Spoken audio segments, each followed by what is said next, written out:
सादिक साहब ने सड़क पर एक बूढ़ी औरत को कचरे से खाना उठाकर खाते देखा तो इसे घर ले आए और बहू से कहा कि इन्हें खाना बनाकर दो और नहलाकर अच्छे कपड़े पहना दो। इसके बाद बूढ़ी औरत से पूछा तो वो बोली, मेरे बच्चे मुझे छोड़कर इंग्लैंड चले गए हैं। तो सादिक साहब ने इसे घर पर रख लिया तो बहू ने शोर डाल दिया कि अब्बा को बूढ़ी से चक्कर है। तो सादिक साहब ने बहू को थप्पड़ दे मारा और जब बेटे घर आए तो उन्होंने आधी रात को दोनों को उठाकर बाहर फेंक दिया और बोले कि बुढ़ापे में हमें बदनाम करने पर तले हुए हो। और जब सुबह उठे तो इनके कदमों तले से जमीन निकल गई, क्योंकि दरवाजे पर तुम्हें शर्म नहीं आती ऐसी बात बाप से करते हुए, ये शर्म बेच खाई है तुमने।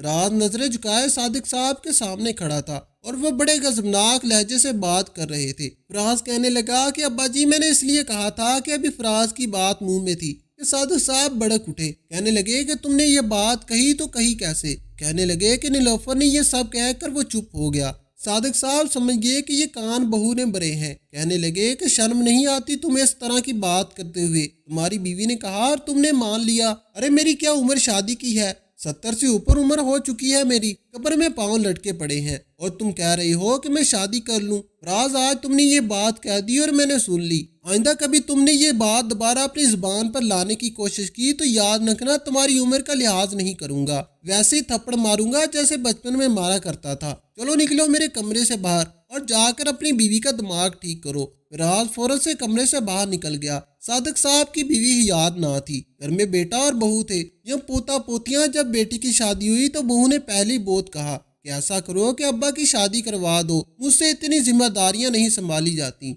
लेकिन फराज नीलोफर को यही समझाता रहा कि अब्बा जी को ऐसी बातें पसंद नहीं। लेकिन नीलोफर को ससुर की 2 रोटियां बारी पड़ी थी। नाक मुंह चढ़ाए वो घर के काम करती थी। हालांकि फराज ने हर काम की मुलाजमा घर पर ला के रखी थी, सिर्फ और सिर्फ खाना ही पकाना जिम्मेदारी थी या फिर ससुर को नाश्ते का पूछ लेना। सादिक साहब के भी कोई खास नखरे ना थे, लेकिन बहरहाल गुस्से के बहुत तेज थे। घर में अब भी सादिक साहब की बात चलती थी और यही बात नीलोफर से बर्दाश्त नहीं होती थी। वो चाहती थी कि सारी हुक्मरानी मेरी हो, मैं सियास फैद की मालिक रहूं। इसकी जब भी सहेलियां इससे मिलने आती तो खूब शोर शराबा होता। सादिक साहब वक्त के पाबंद रात को 10 बजे तक सो जाते थे, इसलिए शोरो गाफिल इन्हें बिल्कुल पसंद नहीं था। एक बार सो रहे थे कि जब बच्चों के शोर शराबे से इनकी आंख खुल गई। उन्होंने बाहर जाकर देखा तो नीलोफर की 2 दोस्ती आई थी और इनके बच्चे नहायत ही बदतमीज किस्म के थे। लॉन्च में रखे सोफों पर उछल रहे थे और शोर मचा रहे थे। सादिक साहब ने डांटना शुरू कर दिया। नीलोफर की दोस्त भी हैरत से देखने लगी। उन्होंने कहा कि बेटा तुम्हारे बच्चे यहाँ पर सोफे पर उछल कर शोर मचा रहे हैं और तुम्हें कुछ नजर नहीं आ रहा, और ये क्या शोर शराबा मचा रखा है। क्या इन्हें तमीज से बैठना नहीं सिखाया? ये नहीं सिखाया कि किसी के घर बैठने के क्या आदाब होते हैं, क्या तौर तरीके होते हैं। मेरे पोता पोतियां तो ऐसे नहीं करते हैं। नीलोफर को ये बात बहुत बुरी लगी थी। इसकी सहेली नीलोफर से कहने लगी कि मैं अपने घर जा रही हूँ। नीलोफर कहने लगी कि नहीं रुको, खाना खा कर जाना, लेकिन वो नहीं रुकी। कहने लगी कि तुम्हारे ससुर ने तो मुझे जलील करके रख दिया। अरे बच्चे हैं तो अचल कूद तो करेंगे ही, शोर शराबा भी करेंगे। ये क्या बात है कि जो भी मेहमान आए इनके मुताबिक रहें। भैया आज के बाद नीलोफर तुम्हारे घर नहीं आऊंगी। अगर तुमने आना हो तो मेरी तरफ से इजाजत है, आ सकती हो। नीलोफर अपनी दोस्त के सामने बहुत शर्मिंदा होने लगी। वो कहने लगी मैंने तो सास ससुर का झंझट पाला ही नहीं। जब मेरी शादी हुई मैंने अनवर से कह दिया कि मैं इस माहौल में नहीं रह सकती। शुरू में मुझे अनवर और इस सब घर वालों से लड़ना झगड़ना पड़ा और इसके बाद मैं अलग होगी। तब से मेरी जिंदगी बड़े सुकून में है। तुमने पता नहीं क्यों अपने ससुर को इतना सर पर चढ़ा रखा है। बूढ़ा अपने कमरे में क्यों नहीं बैठा रहता? खाना पानी मिल रहा है ना, इतना काफी है। नीलोफर कहने लगी कि सादिक साहब को इतना भी ज्यादा चीखना चलाना नहीं चाहिए था। फराज तो अपने बाप के खिलाफ एक लफ्ज भी नहीं सुनता। उसकी सहेली कहने लगी कि तुम कहती नहीं हो तो वो सुनेगा नहीं। अरे एक काम करो, अपने ससुर की शादी करवा दो, इनकी बीवी आएगी तो इन्हें संभालेगी, और फिर फराज से कहो कि तुम्हें लेकर अलग हो जाए। नीलोफर को यह बात बहुत अच्छी लगी थी। इसने आहिस्ता आहिस्ता फराज का जहन बनाना शुरू किया। लेकिन जैसे ये बात फराज ने सादिक साहब से कही तो वो रहते ही से अखरा सा फराज मुंह सा बनाकर वापस आया था। कमरे का दरवाजा खुला तो नीलोफर मुंतजर थी। कहने लगी कि अब्बा से बात की। फराज ने से खा जाने वाली नजरों से देखा। कहने लगा कि तुम्हें मना किया था ना मैंने, लेकिन तुम्हें तो शौक है मुझे बाप के सामने जलील करवाने का। अब्बा ने इतनी बातें सुनाई हैं कि मैं बयान नहीं कर सकता। और खबरदार जो आइंदा तुमने मुझसे इस किस्म की बात की, एक तो ऑफिस से थके हुए घर पहुंचो और ऊपर से तुम्हारी कोई ना कोई बकवास शुरू हो जाती है। توبہ ہے, میں تو اپنے باپ کے سامنے ذلیل ہو کر رہ گیا ہوں. فراز نے تکیہ درست کیا اور اپنی بستر پر جا کر لیٹ گیا. نیلوفر پیچو تاب کھا کے رہ گئی تھی. پوتے پوتیاں اپنے دادا سے بہت محبت کرتے تھے. صادق صاحب انہیں بیٹھ کر دین کی باتیں بتاتے, صحابی اور صحابات کے واقعے سناتے. بچے بڑے غور سے ساری باتیں سنتے تھے. ان کو اٹھنے بیٹھنے کے بھی آداب سکھاتے اور کہتے, بیٹا یوں بیٹھنا چاہیے, کسی کی چیز کو ہار نہیں لگانا چاہیے, کسی کے گھر میں جا کر شور شرابہ نہیں کرنا چاہیے. بچے اپنے دادا کی بات کو بڑی توجہ سے سنتے تھے. گھر کا ماحول بھی بہت اچھا تھا. دادا کے کمرے کی چھوٹے موٹے کام بھی پوتی کر دیتی تھی. دادا جی کہتے صادق صاحب کے گلے لگتے تھے. ان کی ساری تھکن دور ہو جاتی تھی اور ایسے لگتا تھا جیسے ذہنی ٹینشن بھی دور ہوگی ہو. وقت یوں ہی گزر رہا تھا کہ ایک بار وہ نماز پڑھ کر آ رہے تھے کہ انہوں نے دیکھا کہ ایک عورت پھٹے پرانے کپڑوں میں کچرے کے پاس بیٹھی نہ جانے کیا ڈھونڈ رہی تھی. شکل و صورت میں بلے گھر کی لگتی تھی, لیکن کپڑوں کی حالت بہت خراب تھی. کہیں کیچڑ لگا ہوا تھا تو کہیں گند, اور پتہ نہیں کچرے سے کیا ڈھونڈ رہی تھی. صادق صاحب کو یہ سب دیکھ کر حیرت ہوئی. وہ کچھ دیر وہیں کھڑے اسے دیکھتے رہے. آخر یہ عورت ڈھونڈ کیا رہی ہے؟ دیکھا تو باسی روٹی کے ٹکڑے تھے جو اٹھا کر وہ اپنے دوپٹے کے اندر رکھ رہی تھی. یہ دیکھ کر صادق صاحب کو بہت دکھ اور افسوس ہوا. وہ اس خاتون کے پاس آگے کہنے لگے کہ بہن تمہیں کس چیز کی ضرورت ہے؟ اس نے ایک نظر صادق صاحب کو دیکھا اور پھر دوبارہ اپنے کام میں لگ گئی. صادق صاحب نے کہا کہ کیا بھوک لگی ہے بہن؟ یہ سن کر اس نے اپنی آنکھوں میں آنے والے آنسو کو صاف کیا. پھر کہنے لگی کہ ہاں بھائی صاحب بہت بھوک لگی ہے, پیٹ بھی تو بھرنا ہے نا. صادق صاحب کہنے لگے کہ اگر برا نہ مانو تو میرے ساتھ گھر چلو, میں اپنی بہو سے کہہ کر تازہ روٹی تمہیں پکوا دیتا ہوں, پیٹ بھر کے کھانا کھا لینا. یہ بات سن کر وہ کچرے سے اٹھ کر کھڑی ہوگی. کہنے لگی کہ 2 روٹیاں کھاؤں گی. صادق صاحب کہنے لگے کہ ہاں 2-3 جتنی مرضی کھا لینا. وہ اٹھ کر صادق صاحب کے ساتھ ہی چلنے لگی. صادق صاحب نے جب دروازے پر دستک دی تو دروازہ ان کی بہو نے نہیں کھولا تھا. نیلوفر نے جب صادق صاحب کے ساتھ اس عورت کو دیکھا تو وہ حیران ہوئی تھی. وہ عورت بڑے میلے اور گندے کپڑوں میں تھی, یہاں تک کہ اس کے کپڑوں سے بو اٹھ رہی تھی. بڑی ناگواری سے نیلوفر نے اسے حیرت سے دیکھا تھا. صادق صاحب گھر کے اندر داخل ہوئے تو پھر اس خاتون سے بھی کہنے لگے کہ بہن اندر آ جاؤ. یہ سن کر تو نیلوفر کچھ حیران ہوئی تھی. کہنے لگی کہ ابا جی یہ کون ہے؟ کہنے لگے کہ نیلوفر بیٹا یہ بہن کچرے سے کھانا ڈھونڈ کر کھا رہی تھی. ایسے کرو کہ اسے کوئی اپنا جوڑا دے دو تاکہ ہاتھ دھو کر صاف ستھرے کپڑے پہن لے اور پھر اسے گھر کی تازہ روٹی بنا کر دے دو. یہ سن کر نیلوفر نے بڑی ناگواری سے ناک چڑھائی تھی, بہرحال انکار کی ہمت نہیں رکھتی تھی. اس عورت کو کہنے لگی کہ باہر بیٹھو, پھر اپنے کمرے میں چلی گئی. اپنا ایک پرانا جوڑا نکال کر اس کو پکڑا دیا. باہر غسل خانہ ہے, نہا دھو کر کپڑے پہن لو. نہا دھو کر نیلوفر کا پرانا لباس پہن کر آ گئی. اس میں بھی کافی صاف ستھری لگ رہی تھی. نیلوفر نے اس کو تازہ روٹی بنا کر دی, ساتھ میں کھانا بھی دیا. وہ یوں کھانا کھا رہی تھی جیسے کتنے دن سے بھوکی ہو. نیلوفر نے 4 روٹیاں اس کو پکا کر دی اور وہ چاروں کی چاروں کھا گئی. صادق صاحب اسے غور سے دیکھ رہے تھے کہ کہیں سے بھی وہ فقیر نہیں لگ رہی تھی اور نہ ہی غریب گھر کی لگ رہی تھی. جیسے ہی وہ عورت کھانا کھا کے فارغ ہوئی تو صادق صاحب کہنے لگے بہن چائے پیو گی؟ وہ کہنے لگی کہ آپ کی بڑی مہربانی جو آپ نے کھانا کھلا دیا, بس اتنا ہی آسان آپ کا کافی ہے. اس کے لہجے سے لگتا تھا کہ جیسے اچھے گھرانے کی ہو. عمر 50 کے لگ بھگ تھی یا 50 سے بھی زیادہ تھی. وہ کہنے لگی کہ مجھے پتہ نہیں کیوں یوں لگتا ہے کہ جیسے آپ اچھے گھر سے ہیں. یہ کہنا تھا کہ سورن نے اپنے آنسو صاف کیے اور کہنے لگی کہ کون سا اچھا گھر؟ کیسا اچھا گھر؟ وہ اچھا گھر جس میں بیاہ کر آئی تھی اور یہی سمجھتی رہی کہ یہ میرا گھر ہے. لیکن میری ساس ہمیشہ یہی کہتی رہی کہ یہ اس کا گھر ہے,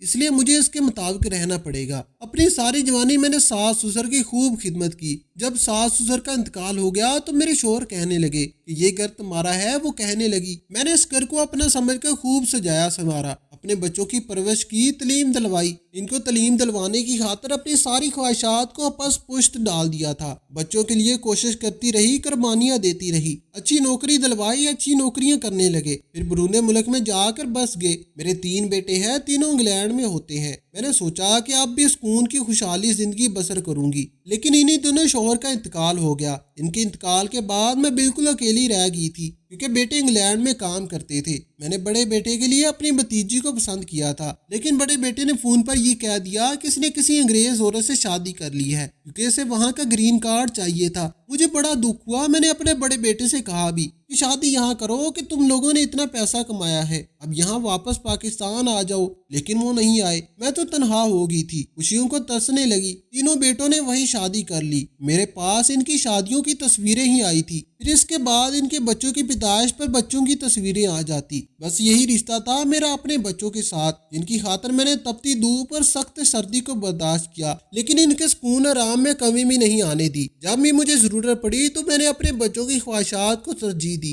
अपनी जिंदगी को अपने केयर तरजीह दी। कहने लगे कि फिर भी इनका दिल नहीं भरा, और ये कहते हुए कहने लगी कि मैं बहुत खुश थी। मुझे लगा कि मेरा इंतजार खत्म हो गया, अब मेरे बच्चे मेरे पास आ जाएंगे, मेरे साथ रहेंगे। पर नहीं, कहने लगे कि अम्मा इतने बड़े मकान का क्या करोगी, हमारे काम कारोबार में बड़ी तंगी है, वैसे भी वो घर हमारा है, लेकिन हमें तुम्हें छोटा सा घर लेकर देते हैं। मैंने इनकार कर दिया कि इस घर में तुम्हारे बाप की यादें हैं, और मैंने अपनी सारी जिंदगी इस घर को दे दी, ये मेरा घर है। तो बेटे कहने लगे कि नहीं, ये हमारे बाप की विरासत है, आपका इस पर कोई हक नहीं। बच्चों ने जबरदस्ती वो घर बेच दिया। मुझसे ये सब कुछ बर्दाश्त नहीं हुआ, फिर एक छोटे से कमरे का मकान मुझे ले दिया, जो इतना छोटा था कि बस एक कमरा छोटा सा, और सहन शुरू में छोटे से किचन पर मुश्तमिल था, और इलाका भी पसमंदा सा था। घर में घुटन का एहसास होता था। मुझे बड़े घर में रहने की आदत थी। मेरे बच्चे सारा पैसा लेकर दोबारा इंग्लैंड चले गए, और दोबारा मुझे पलट कर नहीं पूछा। महीने का खर्चा देना भी छोड़ दिया था। शायद माँ नहीं, पैसा चाहिए था जो इन्हें मिल गया था। कहने लगी कि मेरा सारा जेवर भी वो लोग ले गए, और मेरे पास कोई जरिया भी नहीं,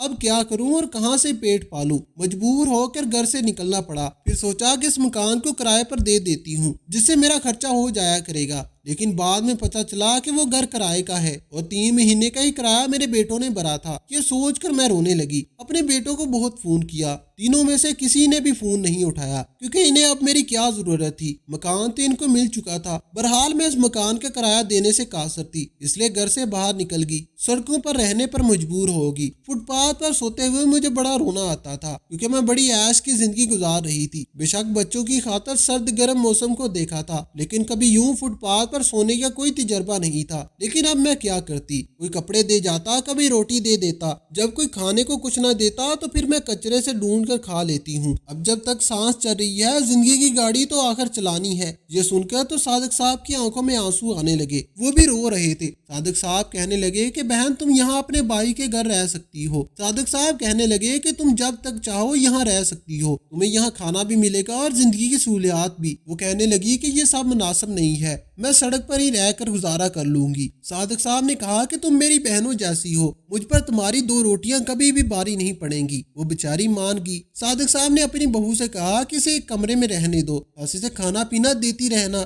चाहो तो घर का थोड़ा बहुत काम भी करवा लेना। नीलोफर को यह सुनकर बड़ी हैरत हुई थी। कहने लगी कि वैसे तो बूढ़ा शादी करने को तैयार नहीं, और एक गैर औरत को घर पर रखने के लिए कह रहा है। इस वक्त तो नीलोफर चुप रही और इस औरत को एक कमरा दे दिया। वो औरत नीलोफर के साथ बहुत सारे काम भी करवाने लगी। बर्तन धो देती, कपड़े देती, लेकिन इसे ज्यादा काम करने की आदत भी ना थी। बस छोटे मोटे काम करवा देती। लेकिन नीलोफर ने आहिस्ता आहिस्ता फराज के कान बनने शुरू कर दिए। कहने लगे कि तुम्हारा बाप वैसे तो इज्जत की बात करता है कि दूसरी शादी करूंगा तो मोहल्ले वाले क्या कहेंगे, इस उम्र में भी ये सब कर रहा है और गैर औरत को घर में रखा हुआ है। मैंने तो अक्सर इस औरत को तुम्हारे बाप के कमरे से निकलते हुए देखा है, वो भी रात के 2 या 3 बजे। ये सुनकर फराज बहुत हैरान हुआ था और इसे अपने बाप पर गुस्सा भी आने लगा। फिलहाल तो इसने अपने बाप को कुछ नहीं कहा। 1-2 रोज बाद सादिक साहब इस औरत के 5-6 जोड़े भी ले आए और कहने लगे कि ये पहन लेना, तुम्हारे पास पहनने के लिए कपड़े नहीं है। इन्हें इस बात का दुख था कि जवान अलार ने माँ को बेसरार छोड़ दिया था, वो बेचारी कहाँ रहेगी। नीलोफर बार बार फराज को यही कहती रही, इस औरत से हमारा तल्लक नहीं, फिर हम क्यों इसे अपने पास रखे हुए हैं। फराज भी इस बात पर राजी हो गया, इस औरत को यहाँ से निकाल देना चाहिए। एक बार जब सादिक साहब नमाज पढ़कर आ रहे थे तो घर में लड़ने झगड़ने की आवाजें आ रही थी। सादिक साहब जब घर के अंदर दाखिल हुए तो नीलोफर और फराज इस औरत से लड़ रहे थे कि तुम्हारी वजह से मोहल्ले वाले हमें बुरा भला कह रहे हैं, कहते हैं कि इसका बूढ़ा बाप पागल हो गया है, इसलिए एक औरत को बिना किसी रिश्ते के अपने घर रखा हुआ है। ये सुनकर सादिक साहब को गुस्सा आने लगा। वो कहने लगे कि इसको मैं अपनी बहन बनाकर लाया हूँ, लेकिन फराज इस बात पर राजी ही नहीं था। कहता था कि इसे घर से बाहर निकाले, ये नहीं रहेगी, हमारी बहुत बदनामी हो रही है। सादिक साहब कहने लगे कि मैं इसे अपनी बहन समझता हूँ और ये इसी घर में रहेगी। इस मोहल्ले वाले ने तुमसे ये बात कही है, इसे लाकर मेरे सामने खड़ा करो। हालांकि ये बात किसी ने नहीं कही थी, एक मनगढ़ंत सी बात थी जिसे नीलोफर उठा रही थी और फराज भी अपनी बीवी का साथ दे रहा था। कहने लगा कि अब्बा ये औरत यहाँ नहीं रहेगी, हम मोहल्ले में अपनी बदनामी नहीं चाहते, इसे यहाँ से बाहर निकालें। जब इसकी लार ने इसे नहीं संभाला तो हम इसे क्यों इसका ठिकाना ले रखा है, जैसे पहले जिंदगी गुजार रही थी ऐसे ही गुजारने दे। सादिक साहब ने कहा कि ये मेरा घर है, अगर तुमने ज्यादा जुबान दराजी की तो मैं तुम्हें इस घर से निकाल दूंगा। नीलोफर कहने लगी कि इसे कैसे निकाल देंगे, आप वैसे भी बूढ़े हो चुके हैं, कानूनी हिसाब से आपकी हर चीज का हकदार फराज है। फिर फराज से कहने लगी कि कब तक तुम अपने बाप से डर कर रहते रहोगे,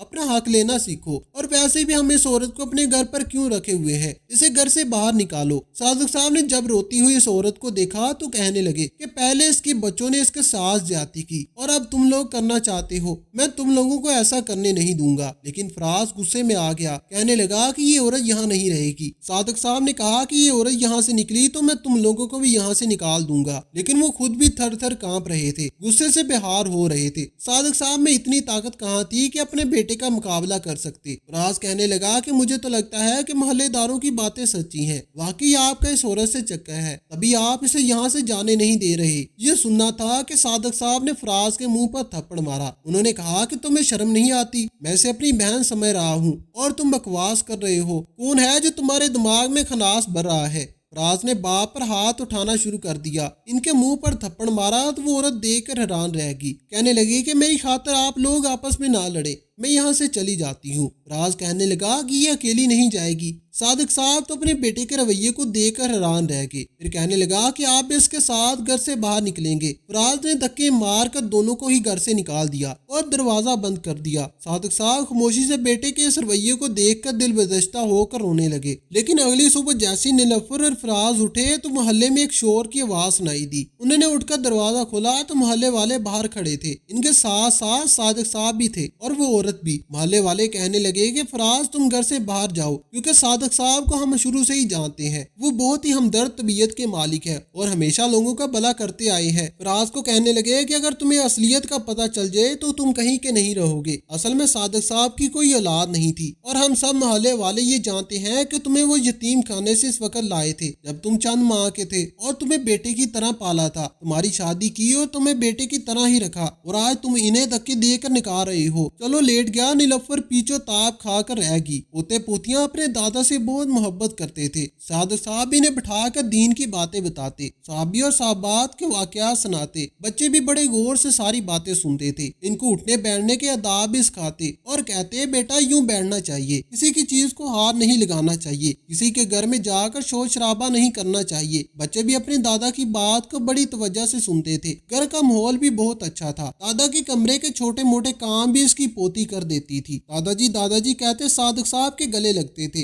इनकी सारी थकन दूर हो जाती थी और ऐसे लगता था जैसे जहनी टेंशन भी दूर हो गई हो। वक्त यूं ही गुजर रहा था कि एक बार वो नमाज पढ़कर आ रहे थे कि उन्होंने देखा कि एक औरत फटे पुराने कपड़ों में कचरे के पास बैठी न जाने क्या ढूंढ रही थी। शक्लो सूरत में भले शोर शराबा करेंगे, ये क्या बात है कि जो भी मेहमान आए इनके मुताबिक रहे। भैया आज के बाद नीलोफर मैं तुम्हारे घर नहीं आऊंगी, अगर तुमने आना हो तो मेरी तरफ से इजाजत है, आ सकती हो। नीलोफर अपनी दोस्त के सामने बहुत शर्मिंदा होने लगी। वो कहने लगी कि मैंने तो सास ससुर का झंझट पाला ही नहीं। जब मेरी शादी हुई मैंने अनवर से कह दिया कि मैं इस माहौल में नहीं रह सकती। शुरू में मुझे अनवर और इसके सब घर वालों से लड़ना झगड़ना पड़ा और इसके बाद मैं अलग होगी। तब से मेरी जिंदगी बड़े सुकून में है। तुमने पता नहीं क्यों अपने ससुर को सर पर चढ़ा रखा है। बूढ़ा अपने कमरे में क्यों नहीं बैठा रहता, खाना पानी मिल रहा है ना, इतना काफी है। नीलोफर कहने लगी कि सादिक साहब को इतना भी ज्यादा चीखना चलाना नहीं चाहिए था। फराज तो अपने बाप के खिलाफ एक लफ्ज भी नहीं सुनता। इसकी सहेली कहने लगी कि तुम नहीं कहती तो वो सुनेगा नहीं। अरे घर की लगती थी लेकिन कपड़ों की हालत बहुत खराब थी, कहीं कीचड़ लगा हुआ था तो कहीं गंद, और पता नहीं कचरे से क्या ढूंढ रही थी। सादिक साहब को ये देखकर हैरत हुई थी।